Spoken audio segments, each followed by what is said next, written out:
بسم اللہ الرحمن الرحیم۔ تمام دیکھنے اور سننے والوں کو السلام علیکم۔ آج کی اس ویڈیو میں ہم والدین کے ان گناہوں کے بارے میں بتائیں گے کہ جن کی سزا ان کی اولاد کو بھی ملتی ہے۔ ایک دفعہ حضرت علی شیر خدا رضی اللہ تعالیٰ عنہ کے پاس ایک عورت آئی اور سوال کرنے لگی کہ اے امیر المومنین، کیا میرے گناہوں کی سزا میری اولاد کو بھی ملتی ہے؟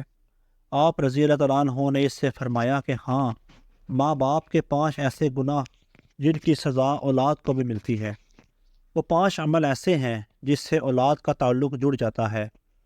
حضرت علی شیر خدا رضی اللہ تعالیٰ عنہ نے فرمایا، اگر ماں باپ یہ عمل کرتے ہیں تو ان کے عملوں کی وجہ سے اولاد بھی اس جرم میں شریک کر دی جاتی ہے۔ اس خاتون نے پوچھا، وہ 5 عمل کون سے ہیں؟ حضرت علی شیر خدا رضی اللہ تعالیٰ عنہ نے فرمایا، وہ 5 عمل یہ ہیں۔ نمبر 1، جس گھر میں والدین قرآن مجید کو سمجھنے کے باوجود اس کی تلاوت نہ کریں تو ایسے والدین تو اللہ کے عذاب کے مستحق ہوتے ہی ہیں، لیکن اس کی سزا ان کی اولاد کو بھی ملتی ہے۔ ایسے والدین کی اولاد نافرمان بے حیا ہو جاتی ہے۔ آپ اپنے گھروں میں دیکھیں کہ قرآن مجید جو کہ اللہ تعالیٰ کی آخری کتاب ہے اور محمد مصطفیٰ صلی اللہ علیہ وآلہ وسلم پر نازل ہوئی، جو کہ قیامت تک مسلمانوں کے لیے ہدایت کا منبع ہے، لیکن افسوس کہ ہم صرف رمضان میں قرآن کو پڑھتے ہیں، یا پھر جب کوئی فوتگی ہو جائے تو قرآن مجید ہمارے گھروں میں موجود ہوتا ہے اور اس پر دھول جم جاتی ہے، مگر ہم اسے کھول کر پڑھنے کی کوشش نہیں کرتے۔ ہمیں چاہیے کہ اس مقدس کتاب کی تلاوت کریں تاکہ ہمارے گھروں میں اللہ تعالیٰ رحمتیں اور برکتیں نازل فرماتا رہے۔ جو والدین قرآن کو سمجھنے کے باوجود نہیں پڑھتے، ان کی اولادیں بے حیا اور تنگ دست ہو جاتی ہیں۔ اس کے بعد فرمایا، جس گھر میں ماں باپ روزانہ لڑتے ہیں، ایک دوسرے کو گالیاں دیتے ہیں، جہاں گالیاں دی جائیں وہاں شیطان ہی ڈیرے ڈالتے ہیں، فرشتے نہیں، اور شیطان ان کو ہر وقت بھڑکاتے رہتے ہیں۔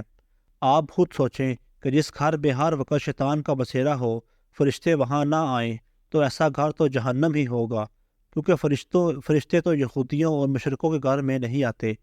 حضور نبی کریم صلی اللہ علیہ وآلہ وسلم کا فرمان اقدس ہے کہ ایک دوسرے کو گالیاں دینا اسلام میں حرام ہے۔ والدین کو دیکھ کر ہی اولاد جوان ہوتی ہے۔ جیسا طرز عمل والدین کا ہوگا، اولاد بھی ویسے ہی ہوگی۔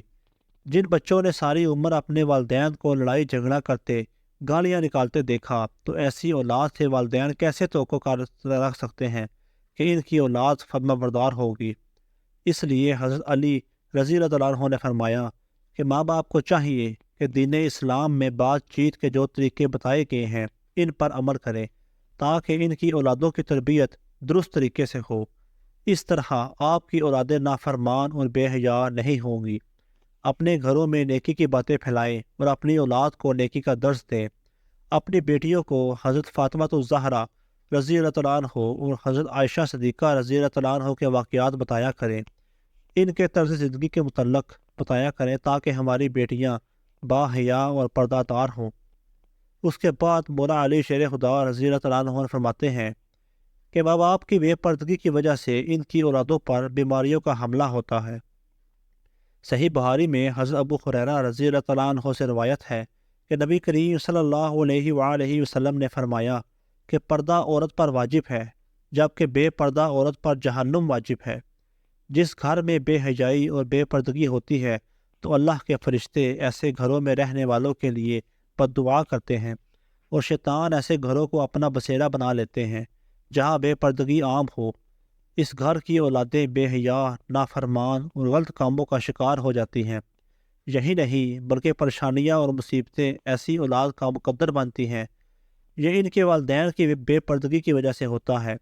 جس گھر میں بے حیائی ہوتی ہے وہاں اللہ کی برکت اور رحمت نہیں ہوتی۔ ایسے ماں باپ کی اولادیں فتنوں اور بلاؤں سے محفوظ نہیں رہ سکتی، کیونکہ اللہ کے فرشتے جو کہ ان فتنوں کو روکتے ہیں وہ تو اس گھر سے چلے جاتے ہیں۔ ایسی اولاد ماں باپ کی نافرمانی کرتی ہے اور ہمیشہ پریشانی میں مبتلا رہتی ہے۔ ماں باپ کو چاہیے کہ وہ پردے کا خاص خیال رکھیں تاکہ ان کی اولاد بھی ان کی پیروی کرے۔ آپ نے مشاہدہ کیا ہوگا کہ آپ کے ارد گرد جو ماں باپ پردے کا خیال نہیں رکھتے تو ان کی باتیں زبان زد عام ہوتی ہیں۔ اکثر عورتیں یہ کہتی ہوئی دکھائی دیتی ہیں کہ پردہ دل کا ہونا چاہیے، تو ایسی عورتوں کو اللہ کے غضب سے ڈرنا چاہیے کہ کیا ان کا دل حضرت فاطمہ الزہرا رضی اللہ عنہ ہو اور حضرت عائشہ صدیقہ رضی اللہ عنہ کے دل سے زیادہ پاک ہے؟ اگر ان کے لیے پردے کا حکم تھا تو آج کی خواتین اپنے آپ کو کس جگہ پر دیکھتی ہیں؟ ناظرین، اپنی بیٹیوں کو حضرت فاطمہ رضی اللہ عنہ کے واقعات بتائیں اور انہیں بتائیں کہ ان کی رول ماڈل کون ہونے چاہیے۔ آپ کو حضرت فاطمہ الزہرا رضی اللہ عنہ کا ایک واقعہ سناتے ہیں۔ شادی کے بعد نبی کریم صلی اللہ علیہ وآلہ وسلم حضرت فاطمہ کو گھر لے کر جا رہے تھے کہ راستے میں ایک نابینا صحابی بیٹھے ہوئے تھے۔ آپ رضی اللہ عنہ نے اپنے چہرے کو ڈھانپ لیا۔ نبی کریم صلی اللہ علیہ وآلہ وسلم نے کہا، بیٹی فاطمہ، یہ صحابی تو نابینا ہے، آپ نے کیوں چہرہ ڈھانپ لیا؟ تو حضرت فاطمہ رضی اللہ عنہ نے کہا کہ بابا جان، مجھے غیر محرم سے پردے کا حکم دیا گیا ہے، نہ کہ ان افراد سے جن کو نظر آتا ہے۔ ناظرین، یہ یہودیوں کی چال ہے کہ مسلم معاشرے میں جدت کے نام پر بے حیائی کو پروان چڑھایا گیا، لہٰذا اس دور میں جتنا ہو سکے اپنی اولاد کو صحابہ کرام اور اہل بیت کی زندگیوں کے متعلق بتائیں۔ اس کے بعد حضرت علی رضی اللہ عنہ نے فرمایا کہ وہ والدین جو کہ کسی دوسرے کی اولاد کے بارے میں برا سوچتے ہوں، انہیں دیکھنا چاہیے کہ اگر وہ دوسرے کی اولاد کے بارے میں برا سوچیں گے تو ان کی اولاد بھی اس برے عمل سے بچ نہیں پائے گی۔ اللہ تعالیٰ ان کی اولادوں کو ان کے لیے بڑا کرتا ہے، کیونکہ اللہ تعالیٰ بڑا رحمان اور رحیم ہے۔ اللہ تعالیٰ ماں سے زیادہ اپنے بندے سے محبت کرتا ہے۔ اگر تم کسی کی اولاد کو پریشانی میں ڈالو گے تو اللہ تعالیٰ وہی نظریہ تمہاری اولادوں پر مسلط فرما دیتے ہیں، کیونکہ جیسا کرو گے ویسا بھرو گے۔ جیسا تم دوسرے کی اولادوں کے متعلق سوچتے ہو، اللہ تعالیٰ وہی نظریہ دوسروں کے ذہن میں تمہاری اولادوں کے متعلق بنا دیتا ہے۔ جیسا تم کسی کی بیٹی کے بارے میں چاہتے ہو، اللہ تعالیٰ ویسا ہی تمہاری بیٹی کے ساتھ کرتا ہے۔ حدیث پاک کا مفہوم ہے کہ نبی کریم صلی اللہ علیہ وآلہ وسلم کے پاس ایک صحابی آئے اور عرض کی، یا رسول اللہ صلی اللہ علیہ وآلہ وسلم، فلاں صحابی عورت کو چھپ چھپ کر دیکھتے ہیں۔ تو آپ صلی اللہ علیہ وآلہ وسلم نے اس صحابی سے فرمایا کہ اس صحابی کو بلا کر لاؤ۔ جب وہ صحابی آپ کی خدمت اقدس میں حاضر ہوئے تو آپ نے اس سے کہا، تم نے اپنے گھر کی حفاظت کی ذمہ داری چھوڑ دی ہے کیا؟ صحابی نے جواب دیا، نہیں، میں تو اپنے گھر کی آپ کے فرمان کے مطابق نگہبانی کرتا ہوں۔ آپ صلی اللہ علیہ وآلہ وسلم نے فرمایا، جاؤ گھر جا کر دیکھو کیا آپ کا گھر محفوظ بھی ہے یا نہیں۔ وہ صحابی جب گھر گئے تو دیکھا کہ اس کے گھر کی ایک دیوار گر چکی ہے۔ وہ صحابی واپس آپ صلی اللہ علیہ وآلہ وسلم کی خدمت میں حاضر ہوئے اور پوچھا، یا رسول اللہ صلی اللہ علیہ وآلہ وسلم، یہ کیا معاملہ ہے؟ تو آپ صلی اللہ علیہ وآلہ وسلم نے فرمایا، اگر تم کسی کی عورت کو دیکھو گے تو اللہ تعالیٰ تمہارے گھر کی دیواریں گرا دے گا۔ دوسروں کی بیٹیوں کو اپنی بیٹیاں سمجھو، ہر بہن کو اپنی بہن سمجھو، تاکہ تمہاری عزتیں بھی محفوظ رہیں۔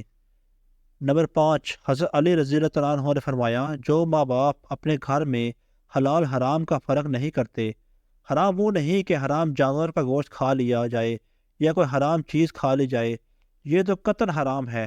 حرام وہ جو حلال کو حرام کر کے کھایا جاتا ہے، کسی دھوکے فراڈ کر کے اس کا حق کھا لیا جائے یا کسی غریب مسکین کا حق کھا لیا جائے تو یہ بھی حرام ہے۔ اگر حرام مال بچوں کو کھلایا جائے تو اولاد نافرمان، بے حیا اور بیماریوں میں مبتلا ہو جاتی ہے۔ آج کل یہ بیماری ہمارے معاشرے میں عام ہو گئی ہے کہ حرام کھانے والے اسے حلال سمجھ کر کھا رہے ہیں۔ اللہ تعالیٰ ہم سب کو رزق حلال کمانے کی توفیق عطا فرمائے۔ ناظرین، اگر آپ کو ہماری ویڈیو اچھی لگی تو اس کو لائک کیجیے اور مزید اسلامی ویڈیوز کے لیے ہمارے چینل کو سبسکرائب کیجیے۔ ملتے ہیں نئی ویڈیو کے ساتھ، تب تک کے لیے اللہ حافظ۔